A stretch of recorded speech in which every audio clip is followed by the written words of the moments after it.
Hey, good morning, everybody, and welcome to our Tuesday coffee chat. I am delighted to be on with Brian Alexovich from the Lots Project with his creepy looking mug. And I'm here with Sean Mills from Hack My Homestead. Our topic today is about taking control of your social media back from the censors. And we're going to dive into a way to do that a lot of people are resistant to, and start troubleshooting about why. Because you started, like people have been calling for this. And then when there's a very simple solution that's beautiful, like a ton of resistance, including accusations that this is put out by the CIA. So we'll have some of those fun discussions as we go. But before we do that, guys, let's talk about Self-Reliance Festival. You were both there. You can hear that I was there because my voice still isn't all the way back. What'd you think? Start with Brian. Oh, okay. Never mind. I was loading up the stream to my channels, and okay, start with Sean. Everything was covered. And people in the live chat, if you have a question, just put the word question in all caps so that these eyes can see that you have one. Go. Okay. SRF, what did I think? It was good. It was good. It was definitely different. We all kind of individually came up with that evaluation that it felt a little different in a good way. It felt like more people were in small groups, building small community, having direct discussions and figuring things out. Nicole, we talked about it in the live, and you had mentioned that you got no response when you asked what people were scared of. And I think that's a good thing. I think we're doing our jobs as people that participate in these festivals and do this stuff. I think we're doing our jobs if people aren't scared, and they know they don't have to be scared because there's stuff they can do to mitigate that. Yeah, that was a huge difference. In like we always have, like most people aren't. Most people have gotten over that hump. But a lot of people who come to preparedness, especially in the last 5 years or so, or maybe always, I don't even know, something has happened to make them aware that they're vulnerable. And it's very natural to feel vulnerable and then feel fear. And then they come to this festival because they can't find anybody else around them who realizes that shit isn't what we thought it was, right? So they come and they're terrified about their thing. And if you live in a space of fear, it's much harder to get a solution in place and start taking positive steps. And the decisions that you're likely to make are more grounded in you're making your problem worse. I know somebody who, when Obama was elected, decided that, the whole martial law thing that happens every time anybody doesn't like who's president, which is every president we have, somebody doesn't like them, and they're convinced they're going to declare martial law and the United States is going to cease to exist. Well, he thought it was going to melt down that way and turn into an economic mess. And so he sold everything he owned, including his house, and moved out into the woods into a rental property and stopped working or earning money, was spending his savings because he was pretty sure things were going to fall apart. And then at that point, it didn't, like, rentals didn't matter anymore.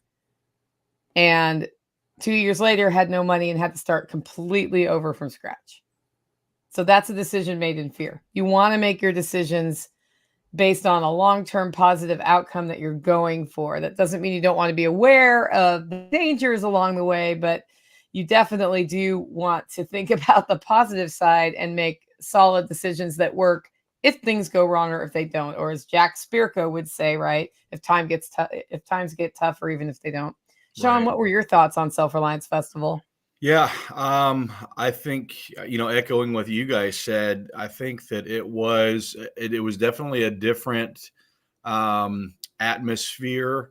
There was a lot more camping, I think, than maybe we've had ever. There were a lot more people in that area this time. So that was neat to see, because that allows for more people after the event is over to continue those conversations and to continue to get to know each other and things like that. I definitely did not see or hear as much of the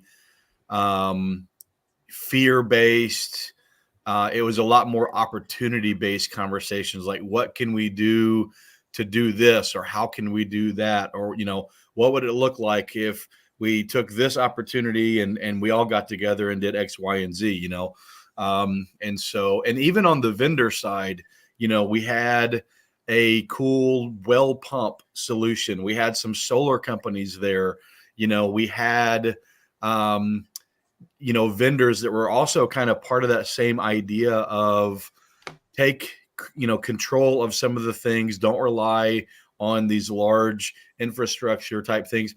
And I think part of it probably had to do with the fact that we've got this devastation in East Tennessee and Western North Carolina that we're all very aware of.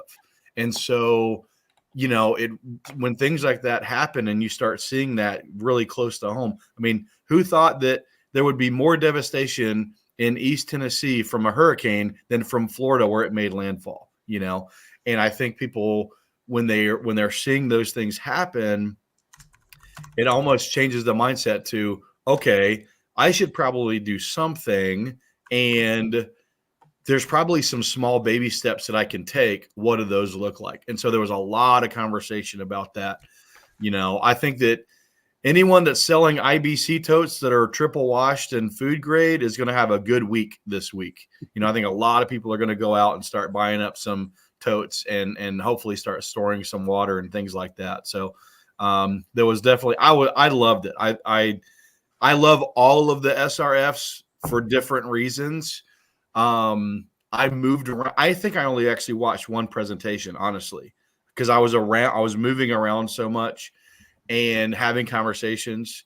And you guys know me, I'm a super extrovert. So I'd much rather stand around and have a conversation with someone than sit and watch a presentation anyways. But yeah, no, I loved it.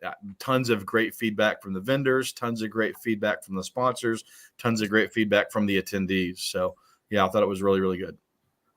Awesome. For me, having Spags there as the MC, and he wasn't just introducing things, he set the schedule, he kept the schedule going, so I didn't have to worry about it. That opened me up to be able to get out and walk and actually see the vendors and spend money with the vendors and have those conversations. And so for me, it was a very different event in that way, that I was freed up to do what I've always wanted to do, which is be able to talk to everybody, get their feedback, learn what their problems are, because people are always, formerly they'd be going, Nicole, and I'd be like, I can't talk. Nicole, I can't talk. And of course, there's always some times when you're in the middle of troubleshooting something that happens that you can't talk. But the majority of the time I got to talk. Sandy came out from the East Tennessee Homesteaders Alliance. And I didn't realize you guys had never actually met in person. We'd never met in person. And so I got to meet her in person. And I'm hoping to get to her event next year. I have a feeling it's very close to our event next year. So that's going to be just a trick for me from a logistics standpoint. But even if I just go out for one day, I mean, as with Kiri, who's in the live stream right there, with Kiri on board, I know things will be under control with the setup and everything. So I probably can at least sneak out for one day of her event, even though it's a couple hours in the other direction from where the event is. So yeah, it was great to meet her and her husband, and they're doing some pretty awesome things as far as connecting people in East Tennessee. And I think the connecting people part that's why we heard story after story after story of SRF has changed my life. That's all I heard all weekend. Nicole, thank you so much for doing these. SRF has changed my life. And then they tell me why. So yeah. So when I wonder why I do this, that's why I do this. Right. Any other thoughts? Oh, Sean, so I know you're going to East Tennessee to help with some electricity solutions, right? You got donations at SRF of solar panels. Yep. So tell us a little bit about what that's about. Yeah. So talking with Bear Independent from Grindstone Ministries, who is on the ground, they have area of operations that they're covering to help with the recovery efforts in East Tennessee and Western North Carolina. One of the things that they mentioned was, there's communities that won't have power for months. And then there's probably communities out there that won't have power for a year. And I'm like, what are you talking about? And he said, okay, you've got areas. So you got to get the area cleaned up, right, before you can go in and kind of redo some of the infrastructure that was destroyed. He said, so, imagine, Main Street, downtown, whatever, all of the power poles are gone. Okay. And some of the transmission lines are down. Like, they can get trucks in there and get new poles in the ground and pull new wire and put new transformers in. That's something that the linemen are very, very good at. But if the bridge is washed out and the roads are destroyed and half of the roads are not capable of handling the weight of some of these big trucks, or whether they are or not, they don't know right now because they've got to be evaluated. There's roads there that'll have big white stripes on them. And essentially that's the engineer saying, hey, there's no subsoil underneath this part of the road. It hasn't collapsed yet, but don't drive a heavy vehicle over it. And so you can imagine this as part of this recovery effort. They literally have to rebuild some of the roads and bridges just to be able to get the trucks in to put the new poles in the ground and to pull the wire, et cetera. And so, that's months, maybe as many as 12 months out before some of these communities are going to get all that infrastructure rebuilt. And then you think about things like, okay, clean water, the ability to take a shower and clean yourself, keep a little bit of food preserved, things like that. What do we need for that? We need power. And so I said, well, I happen to have the ability to build small portable power banks that can be palletized and literally flown into an area on a helicopter. And we can color code all the connections. So you connect red to red and yellow to yellow and blue to blue and green to green, and you flip a switch and you have power. So I went over and I talked to actually one of the vendors that was at the event that is based here in Tennessee, and they refurbish solar panels. And they've got some solar panels there that aren't really part of what they normally do. They're a little bit odd, but they generate just fine. And I said, hey, obviously the first part we need is the generation. I've got to work on, the inverters and the batteries as well. But since you guys are here, what can you do to help out? And they said, tell you what, if you can come get them, we'll give you 100 solar panels. So that's, they're 317 watt panels. That's 31,000 watts of generation, which in Tennessee would be equivalent to about 1.2 megawatts per day that can be generated. Now we've got to get the rest of that infrastructure put together to harness that energy. But Ryan Steva, the Homestead consultant, was there, and he was showing some DC direct strategies where you don't use an inverter, you don't use a charge controller, you go straight from the panel to the load, whether that be a fan, a pump, whatever the case may be. And all you need to do that is like a $40 buck converter. And so you've got, you've got a lot of things that we can do now that we've got the generation side handled, right? 1.2 megawatts a day. That's significant. Now we just have to break that up into usable pieces. We need to get some buck converters. We need to get some pumps. We need to get some inverters. We need to get some batteries. We need to get some toolboxes to build all this stuff together. But imagine being in a community on top of a mountain with no roads coming in, no power, no water, no infrastructure, essentially. Most of those places are on septic, so they can still flush the toilet if they can get water to put in the back of it. So we could literally, with a helicopter, come in and drop in a power bank with a 5,000 watt hour battery and 1,200 watts of solar panels, and they can just lean the panels up against the toolbox and run extension cords to that thing and do a lot of work. So is 5,000 watt hours what I have in the cabin? Yes. Yeah. Guys, that's running a whole house for me. With not even trying to be efficient running whole house. What I'm not doing with that is heating water for hot showers. I'm pumping water. Right. Yeah. And, as morbid as it may sound, because all the trees have been blown off the side of the mountain, sunlight is readily available. So, we can do things like solar thermal as well. As we get into the winter, that's going to be another challenge. Like we're October right now. It was really abnormally warm for this weekend at SRF. But I think it got down to like 49 degrees at my house last night, so we're already Okay, yeah, Red Flyer Media. Thanks for mentioning that. She says she might be able to help get some funding. Yeah, that'd be great. I think what I'll we're write going to do that down so we don't forget. is put together a kind of like an Amazon wish list where we can have the stuff shipped in. So essentially, what I'm doing this week is getting stuff around the homestead settled so that I can leave my wife and kid that live here, by themselves for the next week or so. And then I'm heading out there. I'm going to just camp in my car and, take enough water and food for me for the whole time I'm going to be out there. And yeah, if we can get those supplies in, then we'll be pumping those things out and getting them where they're needed. And the other thing you think about is, so a lot of these people have wells, right? And now we don't necessarily want to pull water out of the wells that are in the valleys because that's where it was flooded. And, when you have chemical plants and cemeteries and food processing facilities and everything else getting flooded, you don't necessarily want to utilize that water that's at the bottom of the valleys. But everything up top is still clean and fresh. They just can't get the water out of the well.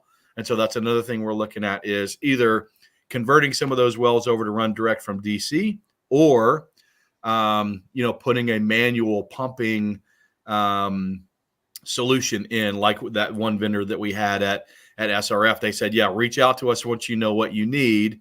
And we're absolutely willing to help. Yeah, FlowJack. Yeah, so the two companies you're talking about that have volunteered to just help out are Ontility and FlowJack, right? Yep. Yeah. Ontility is donating the panels. FlowJack is, has said, hey, reach out to us once you know, because obviously their systems are specific to the depth. So we actually need to get on a well and see exactly what we need before we reach out to them. But their system works off literally a bicycle pump, and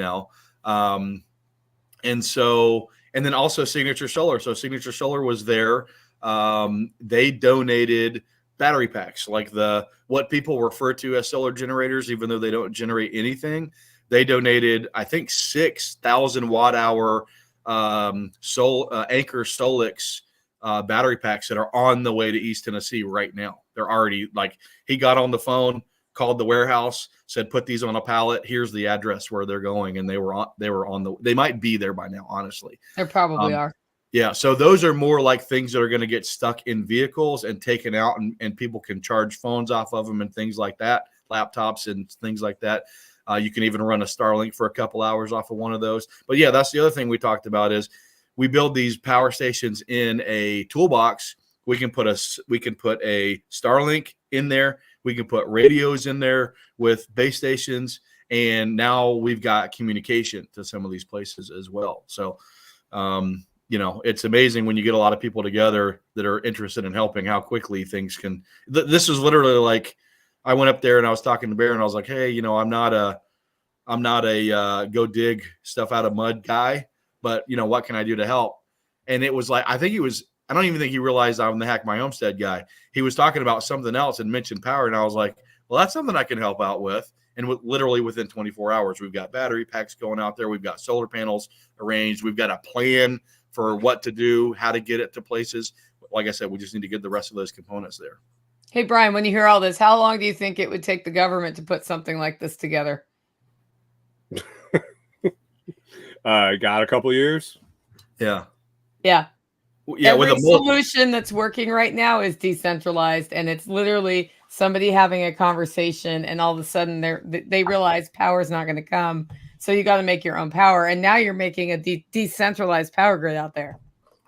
Right. Like, I wonder what how the rebuilding will go when people have figured out all their stuff already.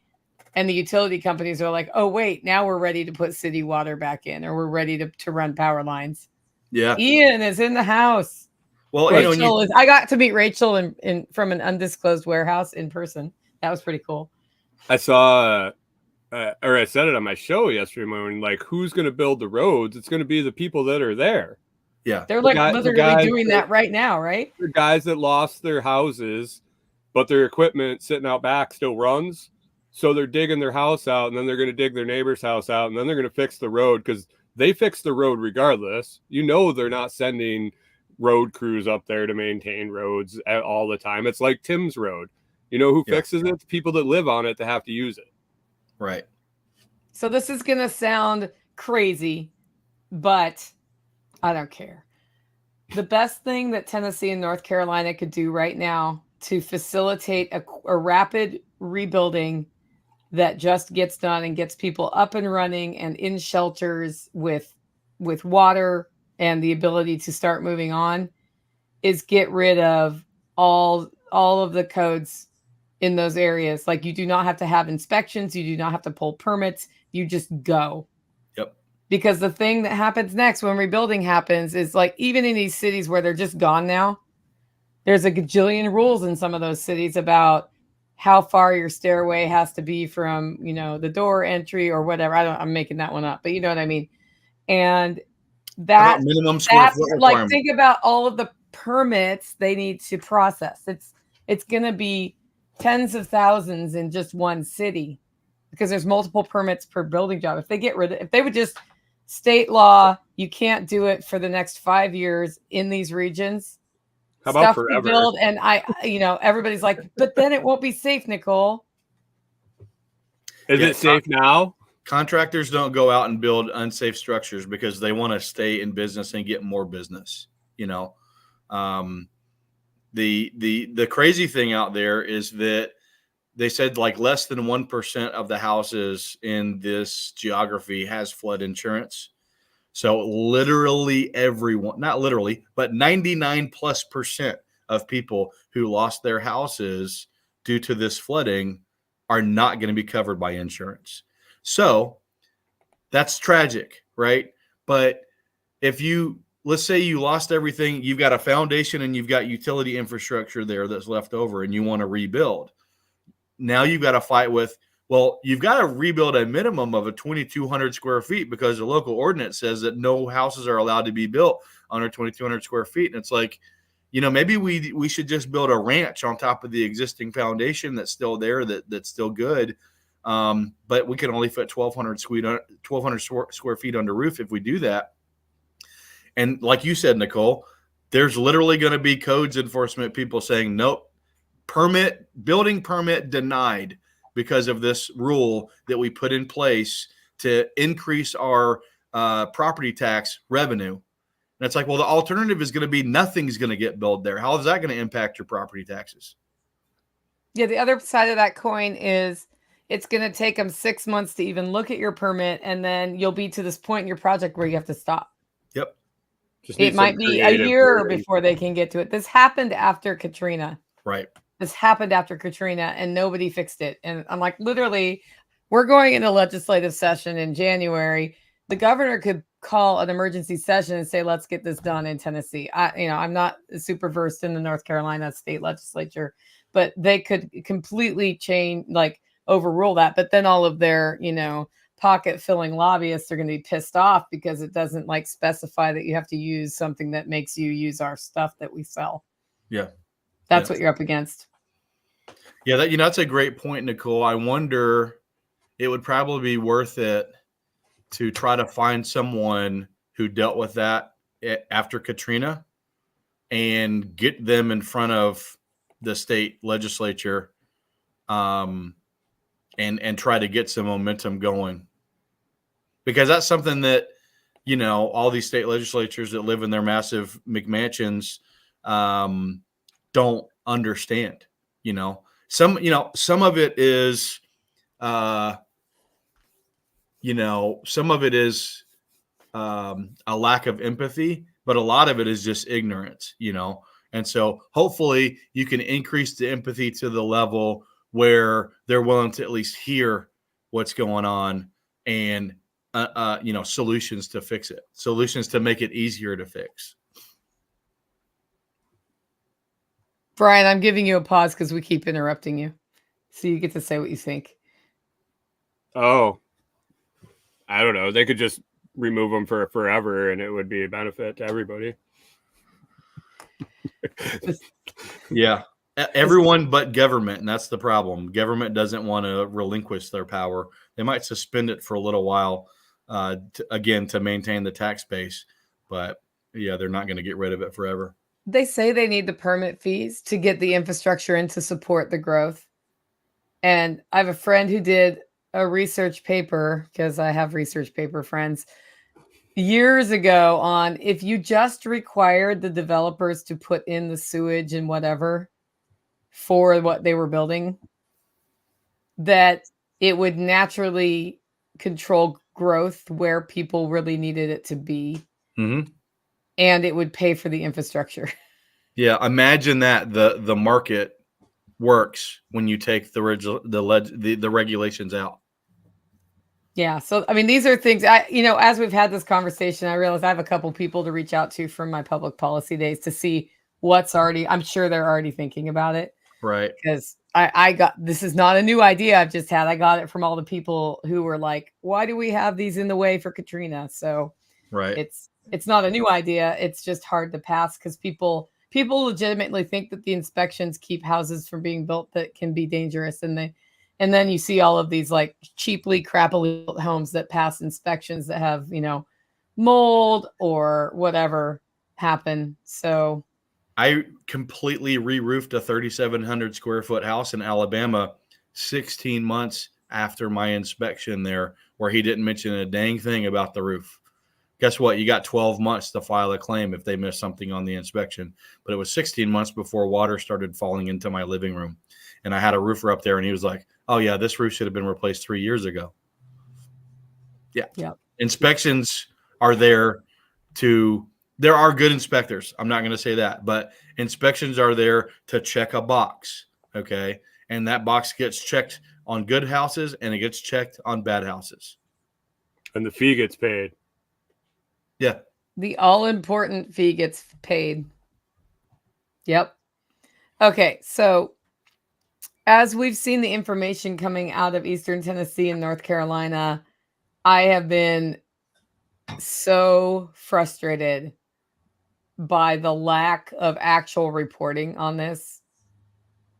I can't remember what the headline was yesterday. I read some headline yesterday that had nothing to do with thousands of people dead or whole towns wiped out, or, helicopters flying down and destroying supplies that the Cajun Navy's giving out or anything that's going on out there. It was some other dumb this is what conspiracy theorists posit, that the lithium deposits in that area is why the storm hit there. Silicone. That's what they're reporting on. Is it the silicone or lithium? It was the lithium on this particular headline. And then, the second part was that it was geoengineered to hit hard there. So that's the reporting we're getting from mainstream media, which isn't focused at all on the thing that's important, which is what's happening there right now and how do we solve the problem. And the reason that is they have centralized control of that communication channel. So today I did promise we would be talking about taking control of your social media, because you go out on Facebook and the same thing. I'm seeing some posts there, but I'm not seeing a lot.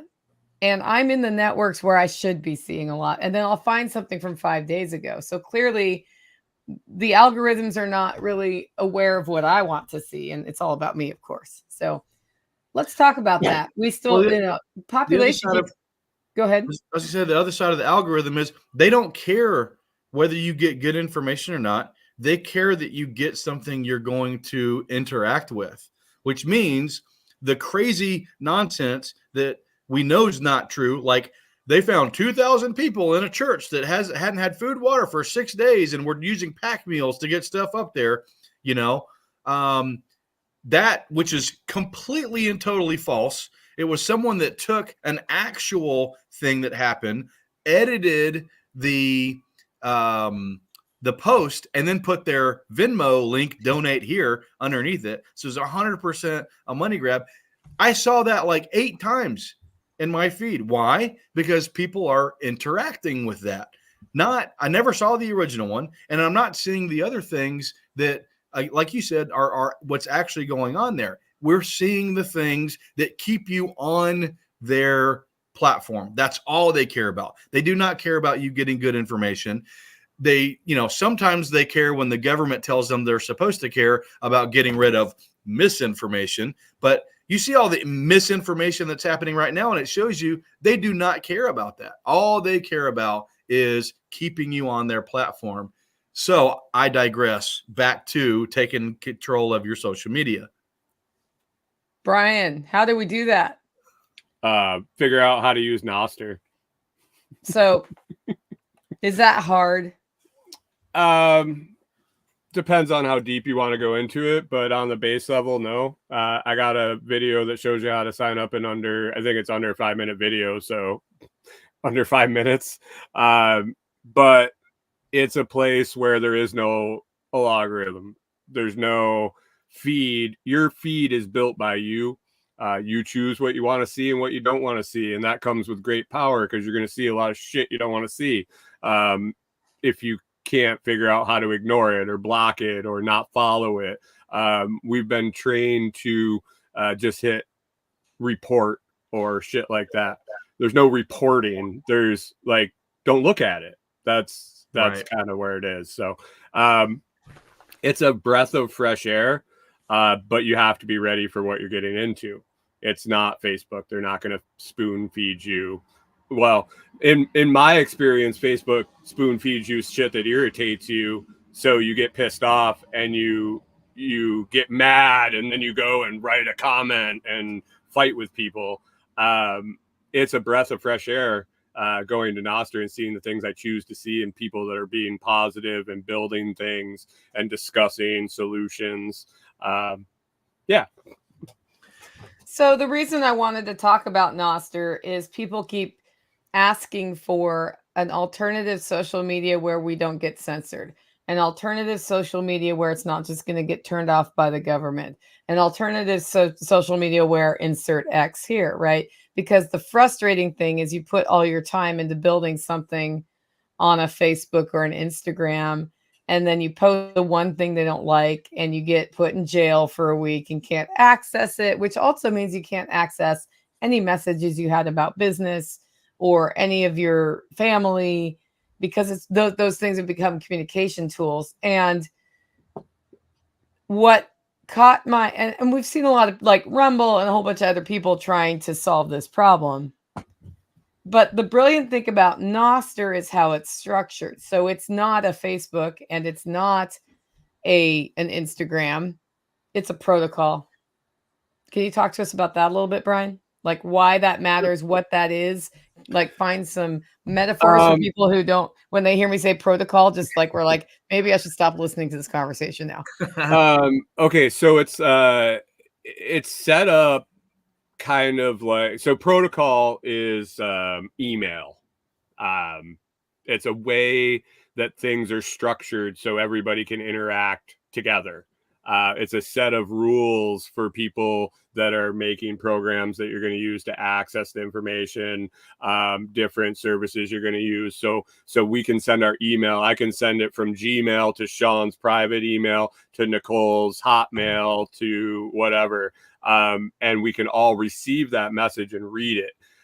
So it's just the language it needs to be written in.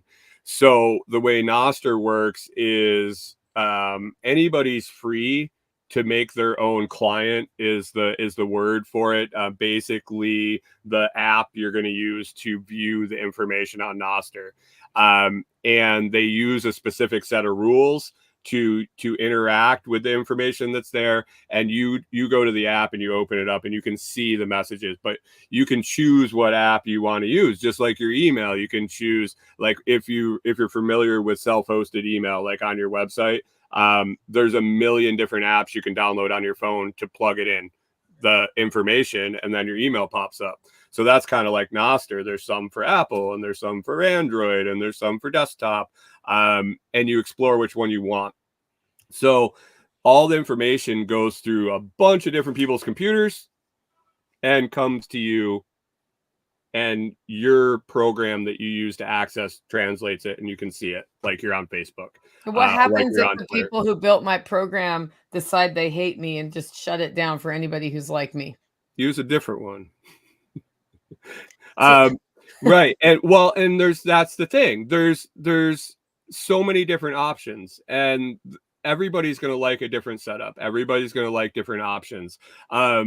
And so you kind of try them out. I've tried a bunch out, and I keep going back to the original one. I think just because I got lucky and used it first. Amethyst. It's fantastic. But the greatest part about this is it's all new. Not new enough, and small enough that their help is there. Your help to understand things. The people that are creating these apps, these clients, they're not in ivory towers. They're not unreachable. You want a feature in the client you're using, message him. Message the guy that's building it. There's a thing on there right now. So Bitcoin is a big part of Nostr. It's a value for value kind of place. And so there's a thing called Zaptertizing, where people can send a message to you, but they send you money. So you get your spam messages. Now it comes with a little Bitcoin. So I'm okay reading spam if my wallet's filling up. But I was thinking about using it for something, and I asked the guy for a feature. He literally wrote me back in 10 minutes. He's like, so how do you want that to work? And I explained it to him. I went to work days where I have no cell service. When I came home the next night and checked my messages, it was 4 hours he had added that feature to his service because a customer asked. Right. Basically, I need to talk to you about that going into the Christmas coffee rush. I'm pretty sure. Right? Right? It's a feature that you'll absolutely love that I requested. So yes. But yeah, it's a different world though. Like I said, you got to be ready for what you're getting into. Here's what you're getting into that's different from just a user, because I'm not as deep into the tech side as Brian. The reason I'm using it is I talked to Brian and then I spent some time doing the things and then it worked. That was it.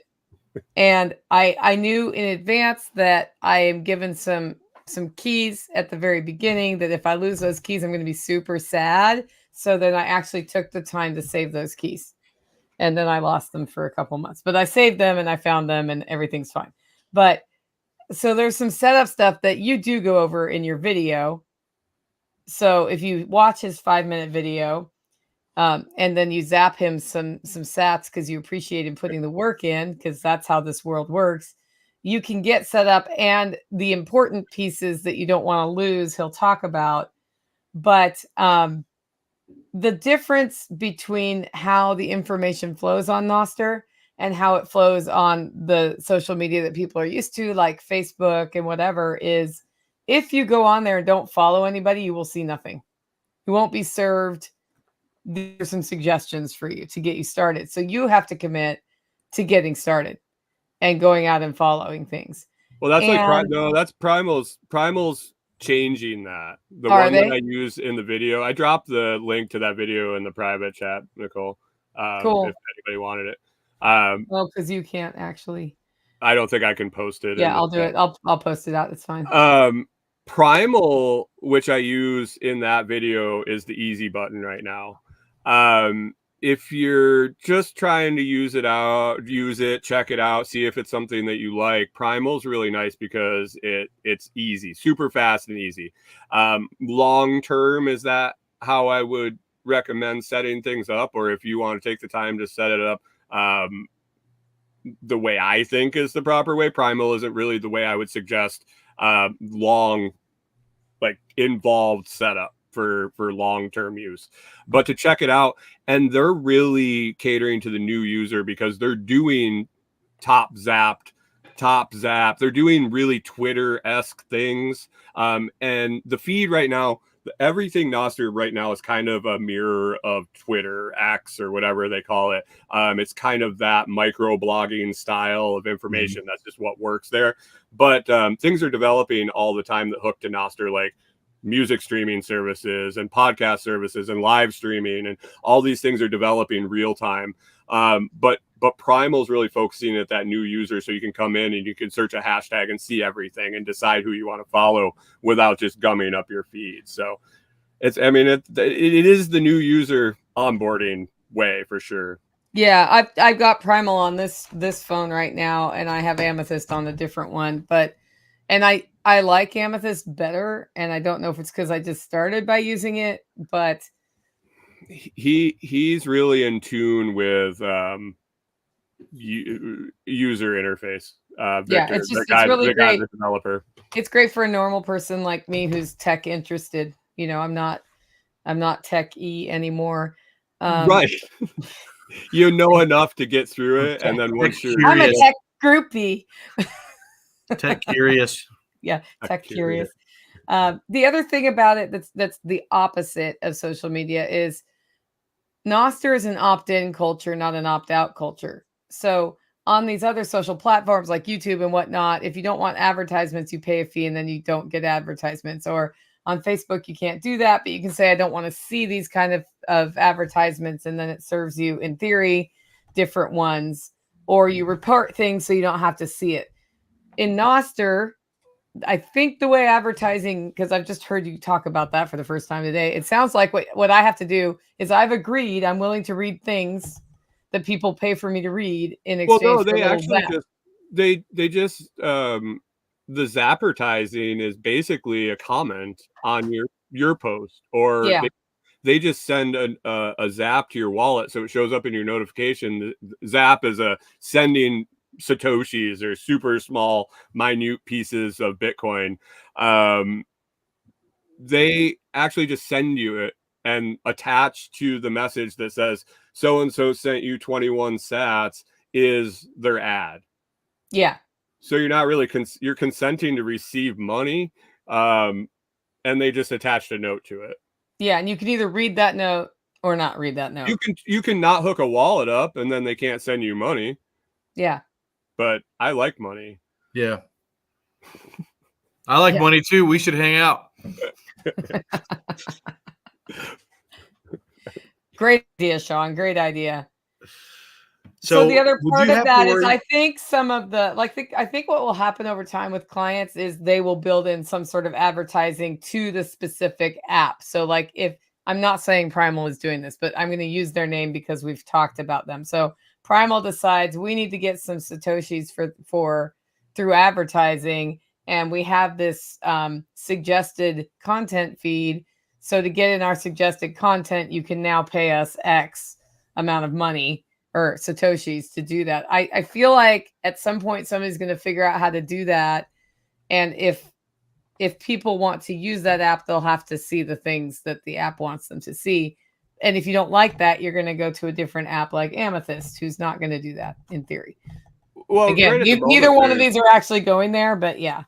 Right at the moment, there's free and there's paid relays. So relays are basically how you get the information out. So when you post it, you have a list of relays that you subscribe to, that you send your notes. So Nostr is, I mean, from the basics, Nostr is notes and other things through relays is the acronym.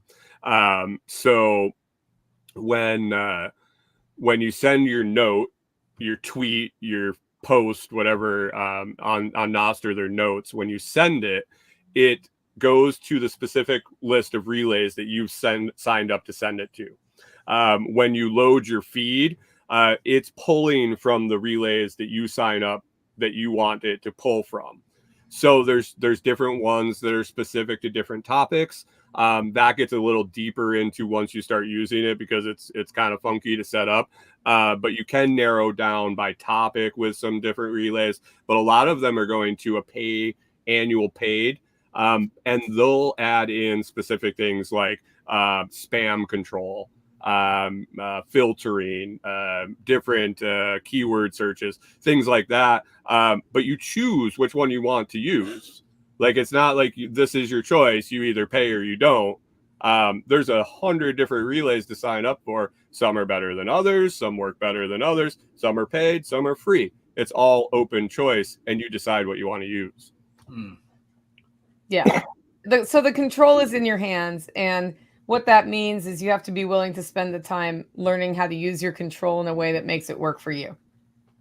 But because of that, the government can't just shut it down. It's kind of like when the trucker protest happened in Canada, and the government tried to shut down wallets that were non-custodial and got letters from those companies saying we can't go learn how it works. Basically, that was a moment that really highlighted how getting off the centralized bank with some of your funds and using a decentralized system where you hold the control keeps, short of a dude with a pipe wrench, like it keeps control in your hands. The flip side of that coin is with Nostr and the decentralization and it going out to all these different relays is there's no delete button. It's like sending it out and, like everything on the internet is forever. That's because it gets shared to this there and copied and all this. Well, when it goes to multiple relays, there's no pulling it back. Once it disseminates, it's gone. There are some clients that are adding an edit button, but they're still trying to figure out how to make it all work. Because once it hits different relays, it's decentralized. That's the whole thing. It's like why Bitcoin works. Because once it's there, it's there. There's no changing it. So be careful what you post and don't worry about your misspellings. Some of the funniest things I see over and over and over are rehashes of people's autocorrects when they're doing hashtagging a post. They do an autocorrect and it comes, we've all done it in a text message. Now do it for the world to see. And now we just laugh about it because that's what you do. Right. It's funny. To me, the autocorrect thing on these has gotten so much worse in the last year. It changes perfectly reasonable words, has no idea of the context of grammar. So I want to type the word were, W-E-R-E, and it will inevitably add an apostrophe, we are, right. Even though very clearly contextually in the frickin' sentence, I need a past tense verb there. Yeah. Mine automatically doesn't change it to duck anymore, so that's good. Yeah. Mine went the other way and changed the word duck more than one time. The one that always gets me is hell yeah, because I say hell yeah a lot, and it put a comma in between, and I'm like, no, that is not what I'm trying to say. Like heel, yeah. Or like, no, hell, yeah. Like, no, that is not what I'm saying. Like, why don't you understand me, computer? I was going to ask you something, Brian. So, like you said, this is an opt-in versus an opt-out infrastructure. So, I think one of the things that you might want to be, I don't know if concerned is the right word, but just aware of is the fact that you can end up in this like echo chamber of insanity if you're not opting in, if you're not actively searching. So, TikTok and Facebook and X, they're going to throw a bunch of stuff at you to figure out what you like, which means you get exposed to a lot of different things. Whereas it sounds like with Nostr, and correct me if I'm wrong, that, you can end up being like, oh, I like that. And I like that. And I like that. And then every time you get on, you're just getting that, So, absolutely. Oh yeah. Oh, for sure. So hashtags are big. So you search hashtags. That's kind of how you find people, find posts, find. So I mean, if you search the hashtag flat Earth, and all you follow is people that say hashtag flat Earth, you're gonna have your confirmation right there. Right. Yeah. You're gonna be right about your theory. Right. Because all of the evidence points that way. Right. So I mean, you gotta search hashtag globe theory too and be open. And I think it really helps people too become open because it forces you to either be in an echo chamber like you're saying, or do the responsible thing and be open to other people's opinions. Yeah. Well, I always remember Alex Jones when he was like really going off the deep end. And I remember he went on, I think it was Joe Rogan's podcast, and he admitted, he said, the problem was I was in this crazy echo chamber, and the craziest stuff was the stuff that I was getting. And he said, and because I've seen and uncovered so much crazy stuff, I believed it, but that was all I was getting. I was never getting the other side. And he's like, I actually convinced myself of some of this stuff that now in hindsight was obviously just crazy stuff. But again, I was in this echo chamber of conspiracy theory, and like the regular conspiracy theories were too mainstream for me. So I just ignored those, you know? And so anytime you, like you said, you're in this opt-in thing, that's just something to be aware of, is you don't want to accidentally find yourself creating a problem without realizing that you're creating a problem. Right. And I mean, there is a ton of Bitcoin talk there. There's a ton of Bitcoin talk. Like I said, it's kind of it runs on that value for value proposition there, runs through Bitcoin. So obviously these developers are crypto-centric people. So there is also a lot of non-Bitcoin talk there. So when you go on there and you see people talking and you're like, I don't want to see that, search for something else, find something else. Right. And open up your mind a little bit too. Maybe learn something about Bitcoin. It might benefit you in the end. It probably will. Spoiler alert. Yeah, I think it is red right now. It's down right now. It's red. Oh no, I've wasted my whole life because Bitcoin is down 5% today or whatever. No, 1.69%. Oh, okay. I don't actually pay attention to the price that closely. It does not serve me to do that. I just watch red or green. Yeah. So, but yeah, it's you have to be prepared to try something new. This isn't like somebody using Facebook and, hey, you should try out TikTok. It's a whole different world. Facebook sucked and was hard to use when it first launched too. Yeah, I do remember that. Yeah, and it would go down sometimes. You know, like it had. So not that Nostr sucks, because it doesn't suck, but and it can't go down. Yeah, it just has weird things you have to learn, and they change some as it develops. And sometimes you'll see people talking about stuff you don't understand at all that has to do with coding things to be better on Nostr, and you're like, I'm just going to ignore that one, right. Or I'm going to try to figure out what that means, or I'm going to ask what that means, and sometimes people will tell you. It's a very friendly and they want to help people. Everybody there wants to see it succeed. Right. So when you get there, write your first post and put introduction. I think it's hashtag introductions is what they use. And users search that to find new people to welcome them and see if they have any questions. There's also very popular Ask Nostr, hashtag Ask Nostr, all one word. You write that and you ask your question. And there's people that just monitor that hashtag to help new people or help. I mean, I use it. It's not, I've been using it for a year and a half. I still ask questions that method. So there's a lot of little nuances like that. So when you get into that introductions and you ask a question, you'll get a flood of information and you'll get a ton of people that want to help you. Right. And that is part of what's great about that network, is having that flood of people help you. That's what's needed at the beginning. It kind of, you remember Float, right? Float was trying to do this, and it became a really cool ecosystem that reached a lot of more freedom-oriented people. With Nostr, we are opening a door now where the discussions we should be having is how to set yourself up to expose yourself to a variety of opinions, and how that works on Nostr, so that you don't end up in the echo chamber unless you really want to be there. And it also opens up discussions on how to verify facts, which is something we forgot to teach our kids for the last 20 years.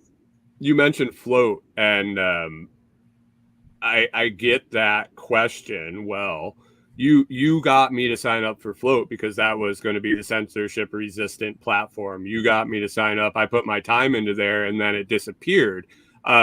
Why should I trust you now? Go back to that protocol thing we talked about at the earlier.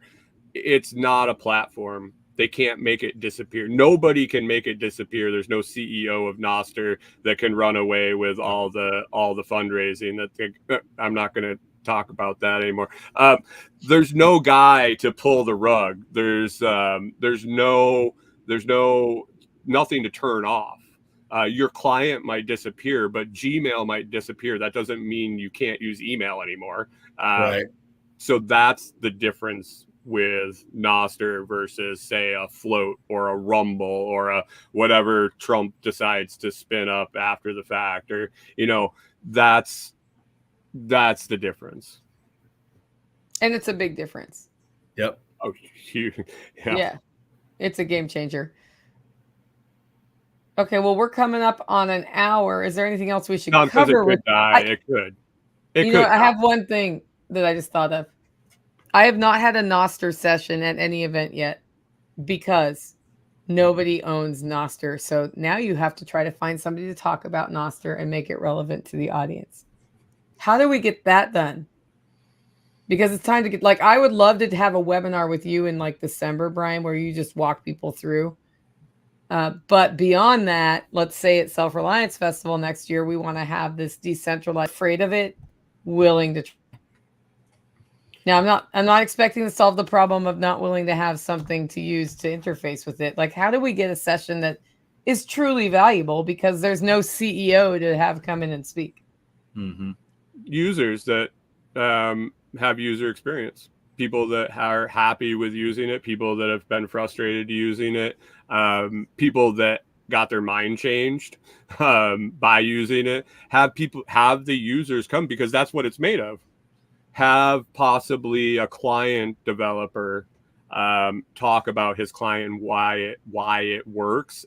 They all are huge fans of each other, so it's not going to be Apple showing up and bashing Microsoft. It's going to be Victor from Amethyst showing up and showing the benefits of his client, but also pumping up the rest of Noster and saying, if you don't like mine, go use someone else's. That's why we all do this. That makes sense. Okay, so we're coming up on an hour. Let's go once around the horn. Bring up anything else you want to. And don't forget to tell us how to connect with you so that everybody can follow each other's channels and whatnot. Let's start with you, Sean. All right, I'm Sean with hackmyhomestead.com. You can find me at Hack My Homestead on all of the things. I imagine within the next week, I will have some sort of link to how to help with the East Tennessee recovery efforts. Not that I'm against Western North Carolina, but that's where I'll be, is Eastern Tennessee, just because the folks that I'm hooking up with, that's where they're operating. And, my whole thing is I want you to be more self-sufficient. And I come to that through, I'm not, the canning guru like Nicole is. I am how can you take on more responsibility for your utilities, like water, like gray water and black water management, like electricity. And so if you're interested in any of that stuff, feel free to follow me.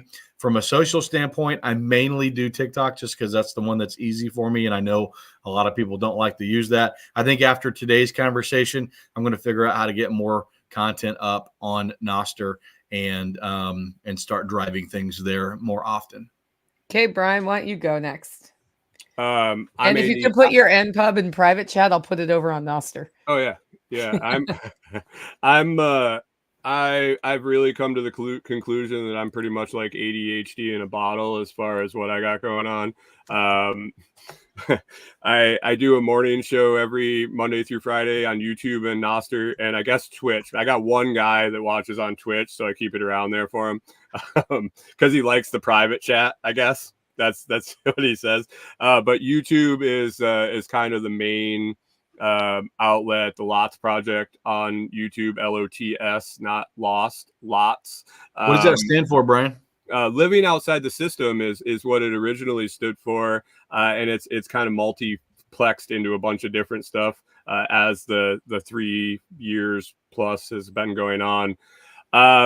But the morning show is basically I'm trying to throw it back to an old school 90s morning show, because that's what I grew up listening to, like the Howard Stern, the Opie and Anthony, that type of thing. So that's an hour every Monday through Friday morning live on YouTube. You could also get it in audio form on the podcast feed. I got like 800 going on 800 episodes, I guess. But I also do Amazon influencer videos. I put those on my YouTube. I'm building out in conjunction with Toolman Tim. You're familiar in this audience probably with him. Building out Delinquents Gully, an off-grid property where we're doing a bunch of cool stuff, and we're going to start documenting that. Man, all sorts of every direction. So you can find me at thelotsproject.com. That has all my socials across the top and all sorts of contact information. Thelotsproject.com. It's pretty easy. Awesome. Well, I'm Nicole Sauce from the Living Free in Tennessee podcast, and I put together the Self-Reliance Festival every year, which we just got finished with, which, David, the reason my voice sounds gravelly is I talked too much all weekend. That's why. So we just got done with that event. Brian was instrumental in helping us have some live streams from the event and doing the Content Creators Corner. Sean is our sponsor manager, and he did presentations on off-grid water. And he also showed his prepper PC. And the cool thing that's different about our festival over other festivals is it's truly attendee generated.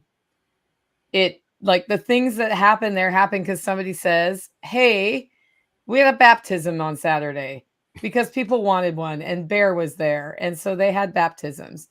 And we had a barter blanket because James, Survival Punk, decided to oversee a barter blanket. So it's really tapped into a spirit that I love, and that you can find out more about that at Self-Reliance Festival. And of course, since it's Tuesday Coffee, don't forget, get your fresh roasted coffee to your cup, hollowroast.com. That's my actual brand that we run. And we'll be back next week with another show. Thanks for joining in.